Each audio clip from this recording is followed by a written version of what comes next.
+3 पास जदि आपण माने करिसंती जेकोसी ऑनर्स रे हो ना कहीं हिस्ट्री रे हो पॉलिटिकल साइंस रे हो एजुकेशन रे हो ओडिया रे हो जेकोसी ऑनर्स रे जदि आपण माने +3 पास करिसंती आपण जदि बीडी माने पीजी करिवा पई चाहुचंती पीजी पोस्ट ग्रेजुएट जदि आपण माने करिवा पई चाहुचंती पीजी कोर्स जदि आपण माने करिवा पई चाहुचंती ताहेले वीडियो को शेष पर्यंत देखंतु कहीं ना ऑफिशियल नोटिफिकेशन आसी जाइछि common PG entrance test CPT 2026 माने पीजी करिवा पई आपण मानकु कोन करिवा को पड़िबो ना गोटे एंट्रांस एग्जाम देवा को पड़िबो सेथि पई वर्तमान आपण मानकर अप्लाई वर्तमान 27 तारीख ठारू आपण मानकर आवेदन आरंभ हेबो पीजी जो पिला माने पीजी कोर्स करिवा पई चाहुचंती पीजी रो फुल फॉर्म होची पोस्ट ग्रेजुएट बुझला ना नहीं पोस्ट ग्रेजुएट तो ये जगह देखंतु अवेलेबिलिटी ऑफ ऑनलाइन CAF माने common application form in the website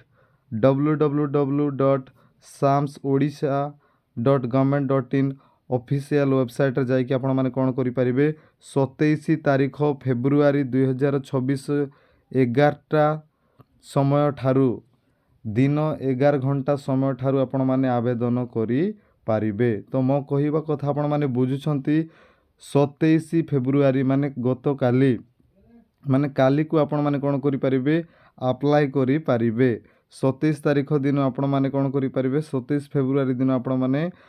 PG पई आपण माने एंट्रांस देबा पई अप्लाई करि पारिबे आउ आपण माने मने रखंतु last date of applying online CAF through www.samsodisha.government.in 15 March माने 27 फेब्रुआरी रु आरंभ हेकी आपण मानकर मार्च 15 जाए आपण मानकर अप्लाईटा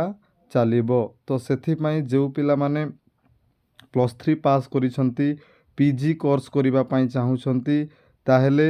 समस्ते कोन करंतु अप्लाई कर दियंतु पीजी कोर्स आपण मानकर 2 वर्ष 2 ईयर तो सेथि पई समस्ते कोन करंतु अप्लाईटा करि दियंतु जो पिला माने जानि नाहंती आपण मानकर संग साथी माने जानि नाहंती सेमानंकु वीडियो शेयर करंतु 27 फेब्रुआरी रु 15 मार्च जाए आपण मानकर आवेदन चलिबो वीडियो भल लागिथिले लाइक करंतु धन्यवाद।